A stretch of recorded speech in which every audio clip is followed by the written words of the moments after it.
Warning, today's episode contains spoilers.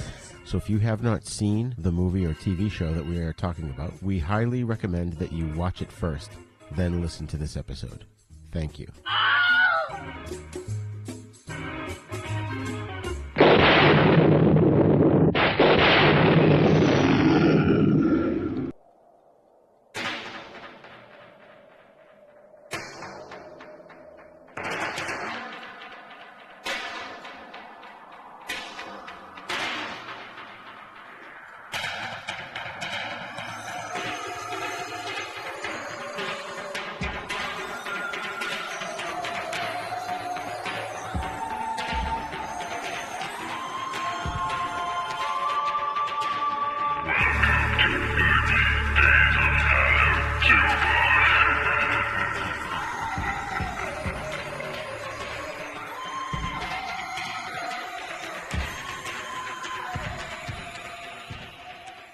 Hello and welcome to Then Is Now podcast. I am your host, Rigor. In this series of special Then Is Now episodes, 13 Days of Hallowtober, we're exploring what are widely regarded as the scariest movies of all time.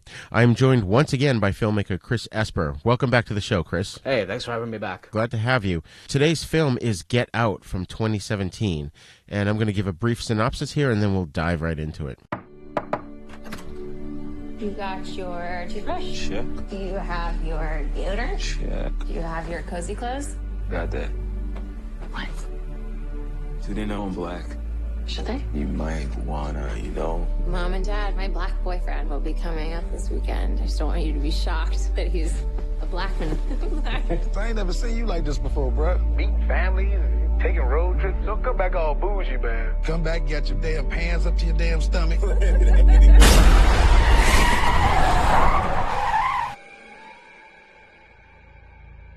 So you guys coming up from the city? Yeah, we're just heading up for the weekend. Can I see your license, please? He wasn't driving. I didn't ask who was driving. I asked to see his ID.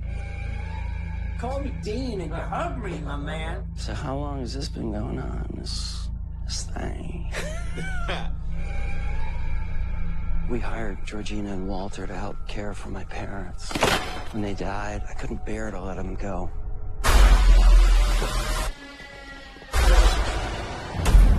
Do you smoke in front of my daughter? I'm gonna quit. She'd take care of that for you. How? Hypnosis. I'm good, actually. Are you ready for this? I'm back in the beat. So look, I go do my research. Apparently, a whole bunch of brothers been missing in this suburb. But it's cool. Bro, how you not scared of this, man?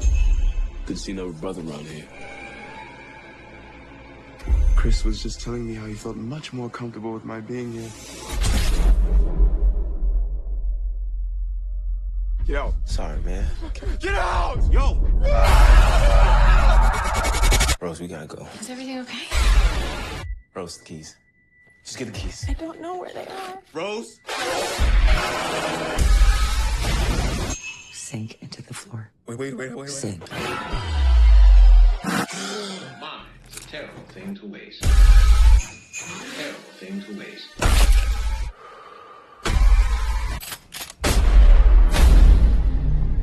If there's too many white people, I get nervous. No. No.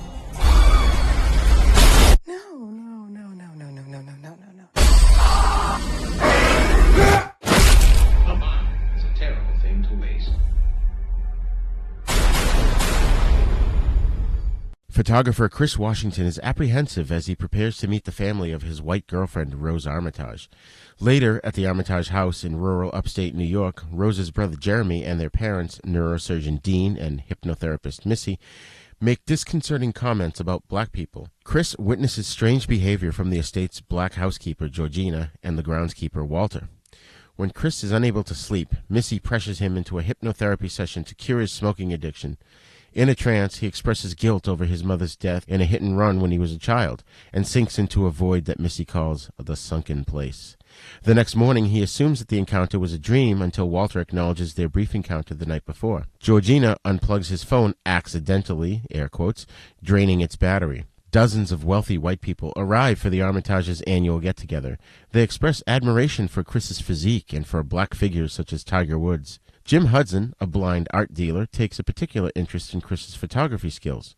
Chris meets another black man, Logan King, who behaves strangely and is married to a much older white woman. Chris calls his friend, TSA officer Rod Williams, about the strange behavior. Chris tries to photograph Logan inconspicuously, but when the flash goes off, Logan becomes hysterical, shouting at Chris to get out.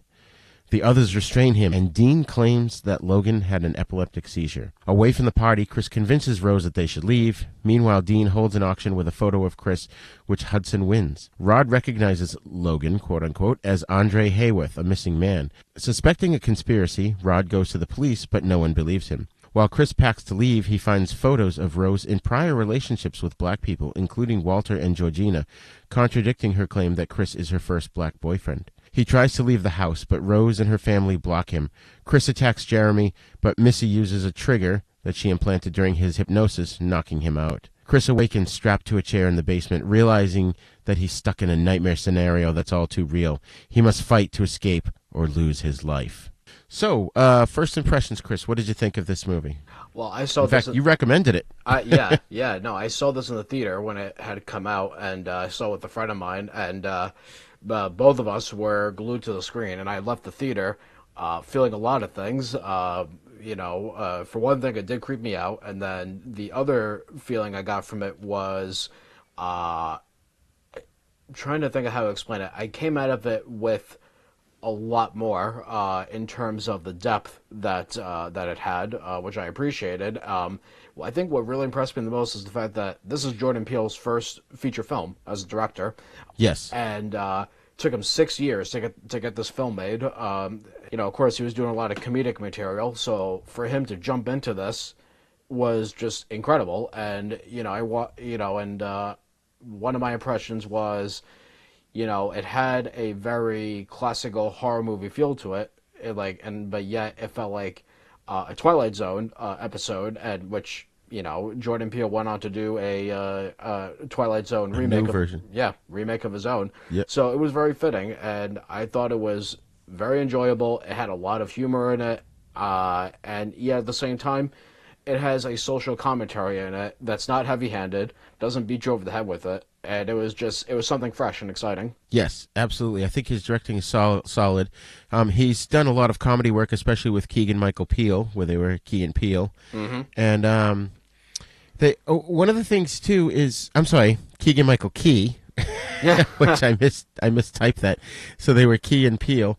And prior to this, the two had done a movie called Keanu, which I thought was absolutely hilarious. I don't think I've seen that. Yeah. Oh, it's a great movie. There are these nice. They're like these regular white collar workers, and their cat gets accidentally stolen by these gangbangers, so they have to go and pretend to be gangbangers to try and rescue the cat.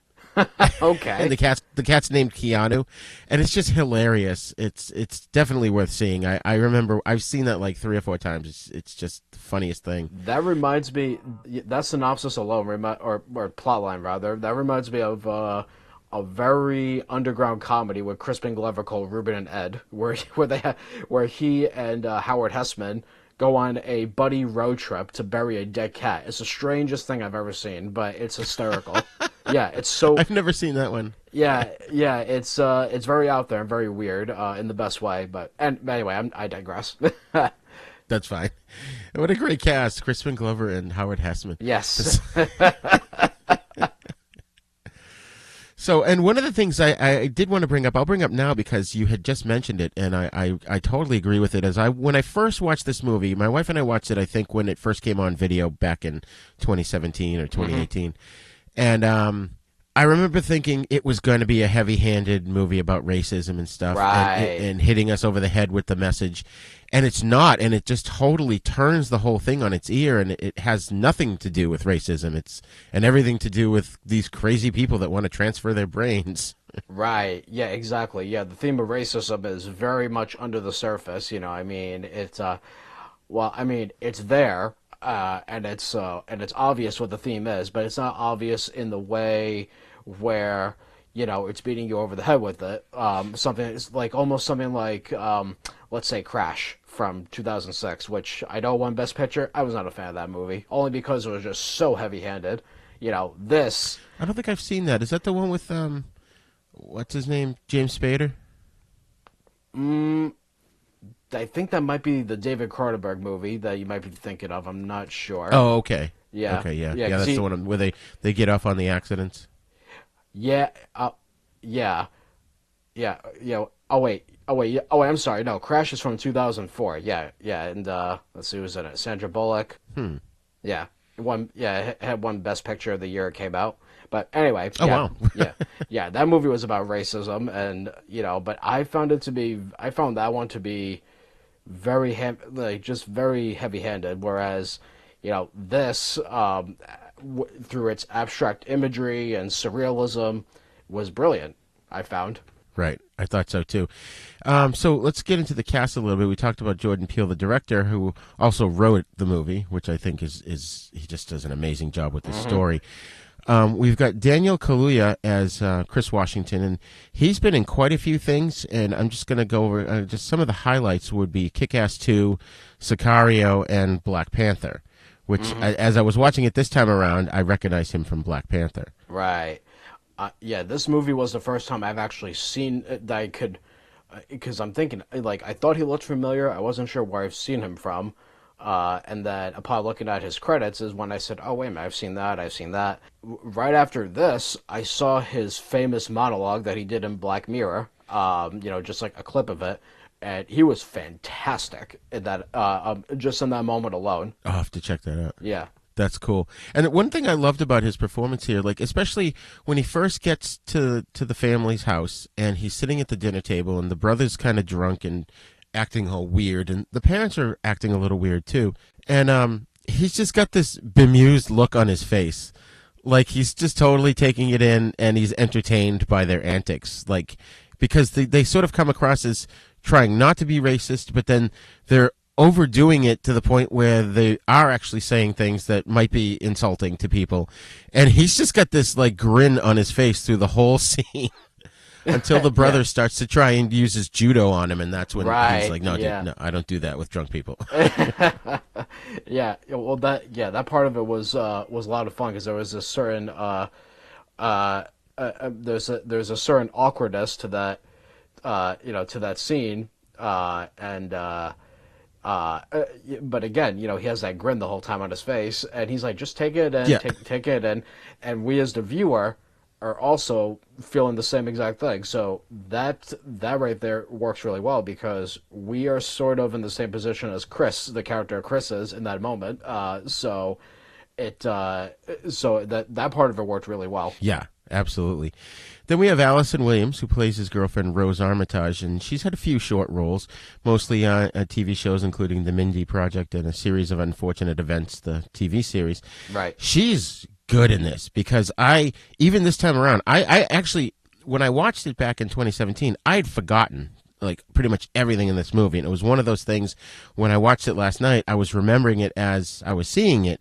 And I forgot that not only was she in on the whole secret of what was going on, but she just turns, her whole character does a 180 and she's just this cold, heartless wench. And I can't even describe it. It's just, it oozes from her. Her turn, something about her turn really worked because usually when that kind of thing happens in movies, you get one of two things: either it works well, or either the turn seems obvious that she's actually in on it. Here, it worked like a charm, and I think that's because of the way she performs it. It is just she's flawless. Right. And even when she's smart too, because when she's talking, when Rod calls towards the end, when Rod calls Chris's phone trying to find him, she answers it, and then he tells her to hold on for a minute, and he's of course talking to himself, informing the audience that he's going to record the call, and when he comes back, she turns the conversation completely around and is saying how he's always wanted to have her and wanted to have sex with her and all this stuff. And sure. So so she knows, she's one step ahead of him. She knows that he's probably recording it and he can't take that to the police because it makes him look bad. Right. Yeah. Which is brilliant. Yeah. So then we've got Catherine Keeper, who played Missy Armitage, Rose's mother. She's had a long career since the 80s, and I'm just going to briefly say that she was in The 40-Year-Old Virgin, Bad Grandpa, and Incredibles 2, just to name a few. Very few. She's awesome in this. She is awesome in this, and she is, when I first saw this, she was the actress. She was the person that I knew the most out of anyone in the cast, because I've seen a lot of her films. I think the first movie I ever saw with her was Death to Smoochie. Oh, okay. With Have Rob you seen Williams? That? Yeah, with Rob Williams and no, I have not seen that one. Yeah, Edward Norton, Danny DeVito, who also directed the movie, and that one. Just to sort of go on a brief thing about that, that one was a movie that did not do well, was not well received in any way, and kind of a cult movie now. But I knew her best from that. But of course, I've seen her in a lot of Charlie Kaufman movies. Of course, being John Malkovich and Synecdoche, New York, and she's brilliant in those movies. Yeah, she's great in those, and just always found her to be a very solid performer. I want to say, for some reason, when I thought she was in, I'm thinking of Ending Things, Kaufman's new movie, but yeah, no, she wasn't. I thought she was, but yeah, no, she's not. Yeah, but anyway, yeah, she was solid actress. And she was creepy too. She was creepy, and I love the scene with her when she's having the tea, and she gets Chris into that black portal, if you will. That scene was just creepy. Right. And I loved how it's how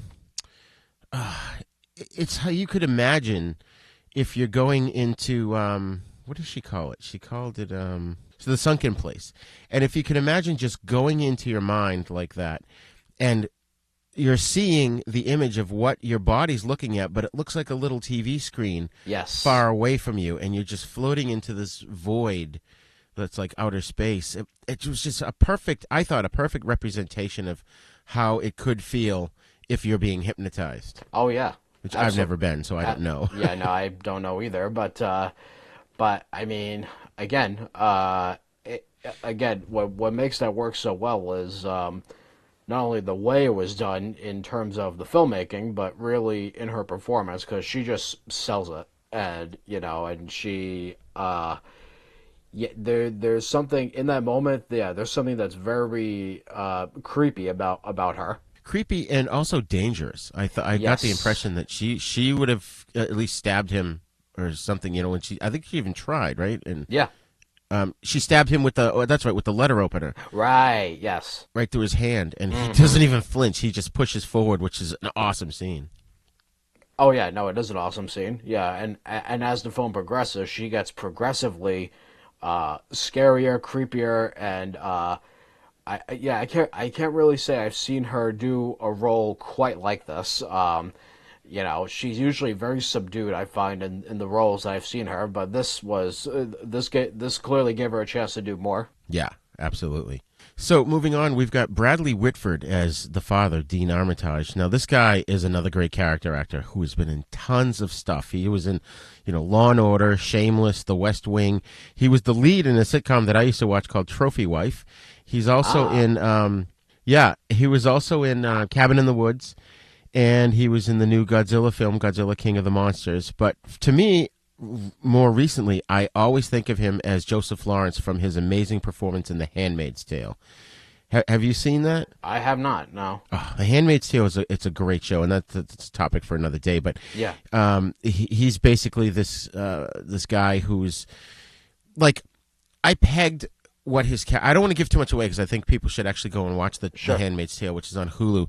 But I pegged what type of character his character was when I first saw him. And I wasn't disappointed. I was absolutely right, and I was kind of rooting for him at certain points in the show. Yeah. So, and that's just, I think, a testament to his acting, is I could just tell from his mannerisms and what he was saying and doing that he was a specific type of character that was really, really cool. Yeah, when he first appeared on screen here, he's one of those actors where I knew his face, but I didn't know his name, and I couldn't remember what movies he was in. Yeah, he's one of those actors where you look at them and you go, wait a minute, he's that guy that was in that thing. I just can't remember what it was. But right. yeah. But I'm looking at his IMDb right now, and yeah, I didn't realize the extent of the movies that he's done. Going back to the mid '80s. Right. Yeah.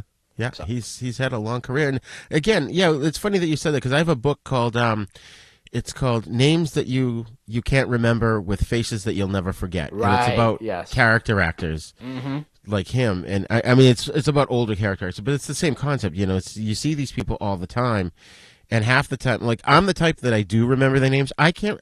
I'll tell you, Chris. I work at a hotel, and I work with people, and I hope they're not listening, that I've worked with for 2 or 3 years now. They know my name. I have no idea what their name is. I'll pass them in the hall, and they'll be like, "Hi, Roger," and I'm like, "Hey, you?" And but yet, I can remember, Bradley Whitford played, the Bob in Trophy Wife or whatever. Sure, yeah. That's funny. So yeah, and he's another one that gives a creepy performance. I think all of the whole family and even the guests, they all did a great job of being creepy in this movie. Yep. We'll return to 13 Days of Hallowtober after these messages. Hello, this is Rod Barnett. I'm the host of The Bloody Pit, the podcast that examines films from across the decades.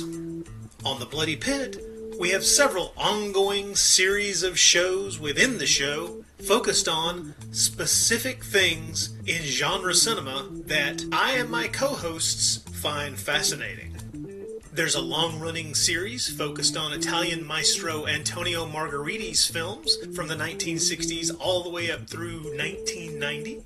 There's an on-again, off-again series focused on 1970s science fiction films.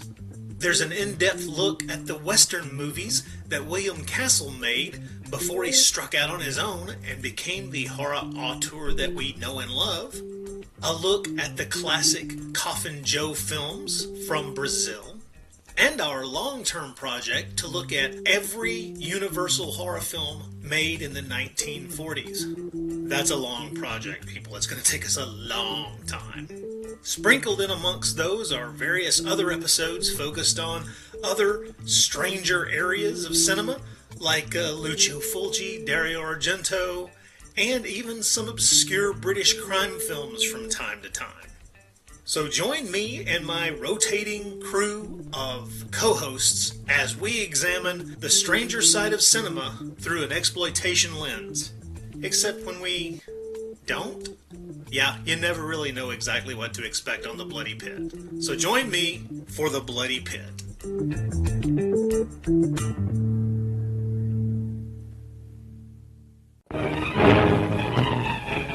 Prepare for a spine-tingling, nerve-shattering podcast featuring all your favorite monsters. You won't believe your ears when you listen to Monster Kid Radio.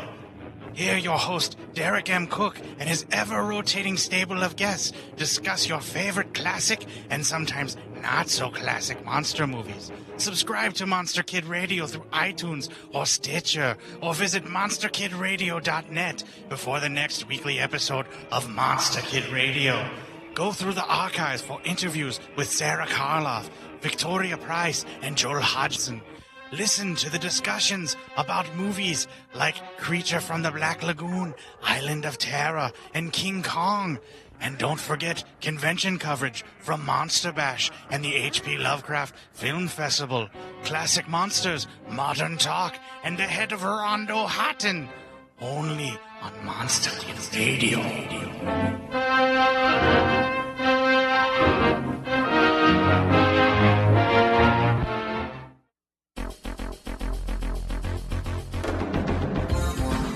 Hey folks, I just wanted to take a minute here to tell you about the hosting service that we use at Haven Podcasts. Podserve.fm. Podcast hosting has never been easier. They do all the work to get your podcast on Apple Podcasts and other major podcast networks. They help you navigate the podcasting world, whether you're brand new or have years of experience. Folks, I can't tell you how happy I am with their service. When I first started this podcast, I searched around intensely for the right hosting platform. I found Podserve and used their simple 4-step process, and in a short amount of time, my podcasts were on the internet and available through all the major podcast networks. And their customer support is unreal. Every time I goof things up and make a mistake, like posting the wrong show to the wrong feed, I email them, and I kid you not, within minutes I get a response and the problem is resolved. And they're the only podcasting host that actually helps you get listeners. Other podcast hosts stop at podcast upload and don't help promote your podcast. Well, PodServe makes sure your podcast is seen by thousands of people. The promotion is free, and they put you on podparadise.com, which has over 5,000 visits a day from avid podcast listeners and is growing every day. Each day, Pod Paradise selects 5 podcasts to spotlight on their front page. Maybe yours could be there soon. PodServe's pricing is simple. Only $19 a month. That's it. No tiered pricing platform, just one low fee. For $19 a month, you get unlimited storage, unlimited podcasts, free podcast promotion, your podcast on all platforms, detailed download analytics, one-on-one customer support. You pay month to month, and you can cancel at any time. And when you sign up, you get 14 days free. You don't even have to give them your credit card. I love their service so much I put a reminder in my phone to add my credit card when the 14 days was almost up. I couldn't give them my $19 fast enough. I'm telling you, I really didn't believe it until I actually signed up and saw my podcasts on everything from iTunes to Stitcher and Spotify and more in a ridiculously short amount of time. So if you've got a podcast and you don't have a hosting platform, I highly recommend podserve.fm. Check them out.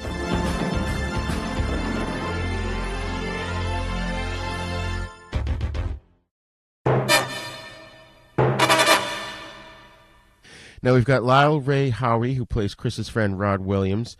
And not only was he hilarious here, he's got a really good career going. He's been in a lot of comedies like In Living Color, and he did a serious turn in the movie Bird Box. But he's also done voiceover work in Adventures of Rocky and Bullwinkle, the newer animated show, and Angry Birds movie 2. No kidding. And his character, Rod here, he reminds me of Michael Pena's character Luis in Ant-Man, because he's just got that energetic, knows what's good for his friend, but he's just so overbearing that the friend doesn't really pay attention to what he's saying until it's too late. Yeah, no, his character was a great breath of fresh air for this movie. He broke up all the tension-filled scenes with some humor. Particularly the ending when he shows up. I thought that was great. Right, which it makes me wonder if this movie was just a commercial for the TSA. Right. Apparently, aside from checking passages for unlawful goods and maybe weapons, they solve crimes too. So yeah, apparently so. Yeah. And it was great. His last line in the film was awesome, where he's sitting there and he's trying to find the words. And you're wondering, what the heck is he going to say? I mean, poor Chris is just so traumatized, and he finally just says, "I told you not to go in that house." Yeah. If I remember correctly, on my Blu-ray copy, there are a few deleted moments or scenes where he improvised different ways to end the movie. I wish I could remember off the top of my head what exactly he improvised, but they did so many different takes with him saying different things for this ending. That's great. That's a lot of fun when you're able to get so much material and then pick what works. Right, absolutely. Now, for me personally, just to round out the cast here, there were a few other character actors that stood out to me. You've got Stephen Root, who played the blind art gallery owner Jim Hudson, and Richard Hurd, who was the grandfather Roman Armitage, who we only see him in a video.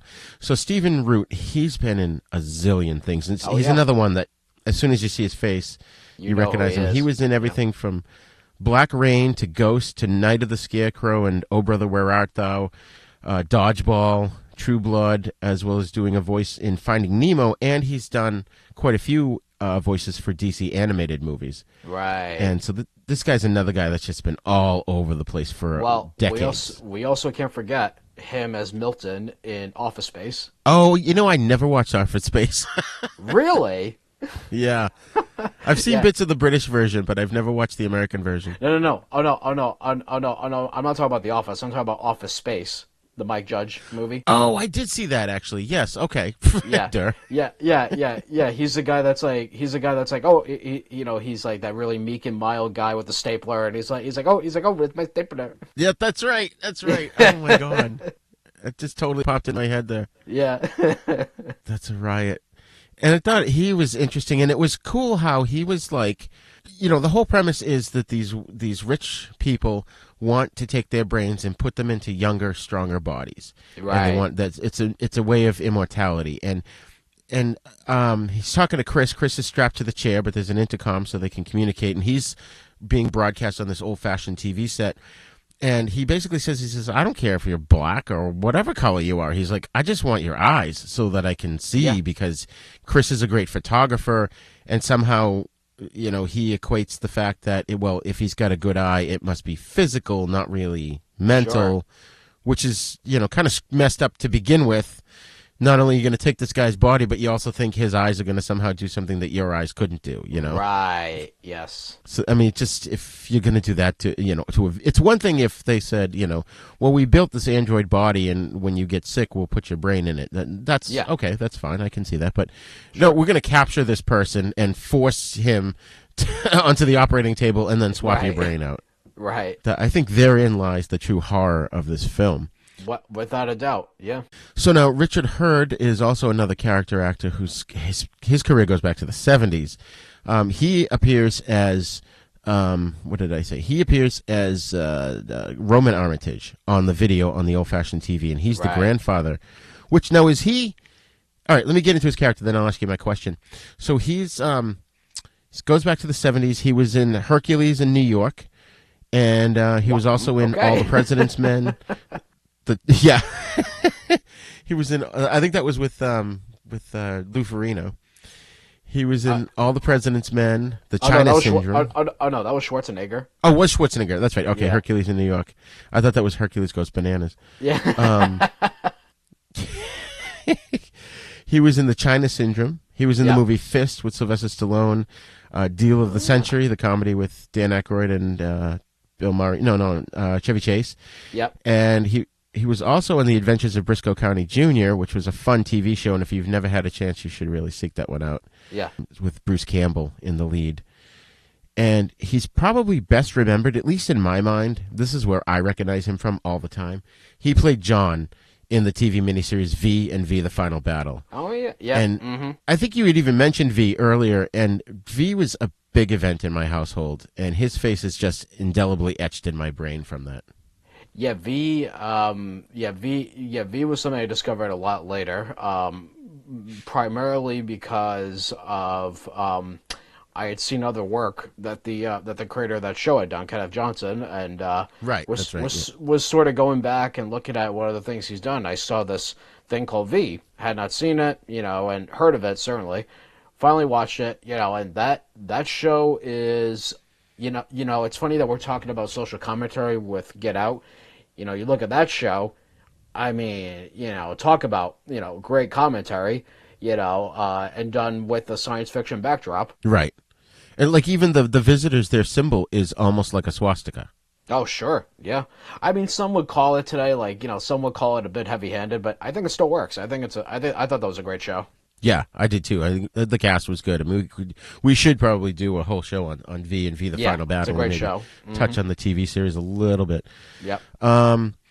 Okay, so let's see. There was one other thing I wanted to talk about this movie is that the whole auction scene is done so well. Because, and it was funny because the father, Dean, says, all right, everybody, let's play bingo. And you think he's kidding, of course. And then they've all got these bingo cards, which I guess were identifiers because they each had a different row colored in on their bingo card. Mm-hmm. And he's doing this auction without talking at all. He puts his fingers up for, like, I guess, the first one was, $1,000? Yeah. And then 2,000, and it just kept going up and up until finally it was what's his name, the blind guy that wins, and basically he's going to pay like what, $6,000 or $7,000, or was it $10,000 for Chris? I can't remember now what the price was. It's escaping me. Yeah. I can't either, but it's an exorbitant amount, and again, it adds to the chillingness of their, like, literally, and there you go, talk about social commentary. It was almost like parallel to the old slavery when they would put them up for auction. Right, yeah. Well, and again, a lot of it, was when listening to the commentary on the Blu-ray with Jordan Peele, he goes into a lot of details about certain things that he chose to do, why he did it. So he talked heavily about that scene and how he was influenced by the concept of how slavery had worked, with auctioning off, and also other little details, like one of the first shots in the movie is Chris putting shaving cream on his face, and Jordan Peele said something to the effect of, yeah, so notice how he's putting white shaving cream on his face and shaving it off. And I'm like, huh, okay, yeah. So just those little details, they really add to it. Interesting. Yeah. Interesting. Yeah, that's good. And I actually I remembered my question I was going to ask you from earlier. Richard Hurd played the grandfather, Roman Armitage. Was that the grandfather that was in the body of the younger black guy that was running past Chris when he was just before he got hypnotized? He was sort of the groundskeeper? Yes. As far as, yes. Okay. So that's him. All right. So that makes sense. I wasn't sure because they didn't really come out and say it. So I was. No, it was sort of. It took me a few viewings to realize that as well. But I mean, upon viewing it now, it's not outright said, but I think it's pretty evident when you do watch the movie that it could have very well been him that was in that character. Right. I agree. I think that had to be him. It would make sense, Oh yeah, no, it definitely would make sense. Oh, and the other thing about that auction scene as well is I love the character of Andre, and like the actor that played him, Lakeith Stanfield. I loved all his facial expressions. He was wonderful. Which one was he? He was the guy that had he was the guy that had the nosebleed when Chris photographed him. Oh yes, yeah. He was really good. Yeah, he was good. The woman that had played the maid, her name escapes me now, but I really like. Yes, thank you. And I really loved her performance as well. Like the scene where she confronts him with about the cell phone, as she's tearing up. There was something very hypnotizing about, no pun intended, very hypnotizing about that. Yeah, very hypnotizing about that scene. Well, yeah, because I got the impression that she was fighting against the hypnosis. So she's smiling and laughing, but there's a tear coming down her face. Like inside her mind, she just knows she can't break free. Yeah, exactly. And same with Andre as well. It's very evident in his face. And then when he has what they say is a seizure, when he photographs him, that's where things really start to unravel for the character of Chris. Right. And you can see in Andre's face that he's also fighting against it, and that's why he tells him to get out, was not that he didn't like him or anything. It was a warning. It was telling him, get yourself out of the house now before what happens to me happens to you. Right. Well, and again, when he photographs him and he basically comes out of the hypnosis in that moment, and we see the real person behind it, and that's him really saying, no, get out, like get out of here. But so that was very effective and powerful scene. Yeah, absolutely. I think a lot of those performances were underplayed so well. Like perfectly. It was a lot of facial expressions that you could just read what was going on with those characters. Right. So one last thing I wanted to bring up is this movie reminded me, at least on this viewing, it reminded me of a 1973 film called Nothing But the Night with Christopher Lee and Peter Cushing, and it's very similar premise where you've got a bunch of older people that capture a bunch of kids and want to transfer their brains into the kids. And I wonder if this, I mean, obviously Jordan Peele is a fan of old horror stuff and Twilight Zone and all that. I wonder if this was sort of an inspiration for him or an homage. I've heard of that movie, I believe. I can't say I've seen it. Is it good? It is good. It's good. It's different. Yeah. It's very different from the usual Lee and Cushing movies. Sure. But again, it's nice to see them on screen, and it's kind of a slow burn, but I enjoy this one.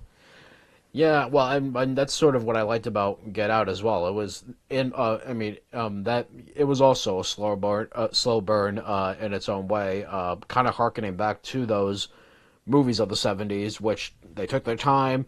They were pretty downbeat. I found in that decade. Not that this movie was downbeat, but it was it was more or less a realistic portrayal of racism. Yeah. And I said to my wife at the end of the movie, I said, if this movie had been made in the 1970s, it would not have ended the way it did. It would have ended where you think he gets away or whatever, and then the camera pans to, the camera looks at him and he turns around and he's got the scar on his head like his brain has been transferred out. Right. And that's how I think they would have ended it in the 70s. Oh, yeah. Yes. Yeah, without a doubt. Yeah, we would have seen a much different ending than we would have gotten here. Right. Okay, so, Chris, final thoughts on Get Out. Did you find it scary, and would you recommend it to younger audiences? I did find it scary, yeah. It was one of the few times I could say where I did have fear when watching a movie, particularly in the cinema. I remember first seeing it and getting to the... it's particularly to the hypnosis scene and the scene where Andre is photographed. Those two scenes in particular, they really had me jumping out of my seat, and also... towards the end, as Chris is escaping the house, that's one of the few movies I could say in a long time that truly had me at the edge of my seat, where I was like, you wanted to root for this guy. So I definitely recommend it without question. Excellent. I do too. I think it definitely, I agree 100% with what you just said. You're on the edge of your seat, and the first time you're watching it, or like I said, for me this time around, I had forgotten the movie. It keeps you guessing. From beginning to end. You have no idea what's going to happen next. You even try to predict what's going to happen next, and you can't figure it out. No, exactly. Yeah. Yep, nothing about it is predictable. Nothing about it is telegraphing. It just all, the whole thing is fresh from beginning to end. And it's creepy as all heck. It really it's very effective. Yes. Excellent. This has shown up on quite a few lists of scariest movies of all time. I didn't find it all that scary. I thought it was thrilling and creepy and definitely engaging, but I wasn't as scared as I was, say, maybe when I first saw Jaws. But again, I didn't see this in the movie theater, so that might have had a different effect on me had I seen it. Right, let's just say, I'm not sure it's a movie that's meant to be, quote, scary, but more or less a movie that is more or less creepy, sort of in the same way that, disturbing, sort of in the same way that a Hitchcock movie is maybe not so much scary, but more or less suspenseful. Right, absolutely. Nonetheless, it's a great movie, and great movie. I highly recommend it. Well, thanks a lot, Chris, for coming on the show, and we hope to have you again in the future on another Then Is Now episode. Oh, absolutely. We'd love to.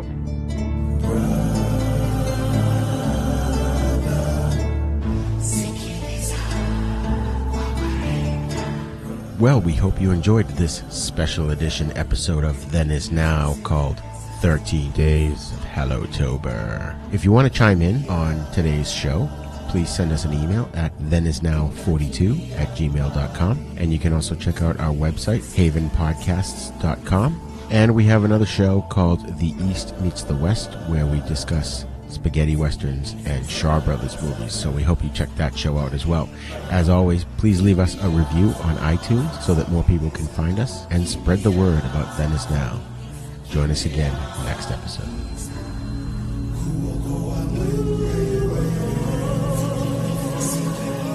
Then Is Now podcast is intended for entertainment, educational, and informational purposes only. Sounds, music, and clips played during this podcast are the property of their copyright holders. All original content is copyright Jupiter Media.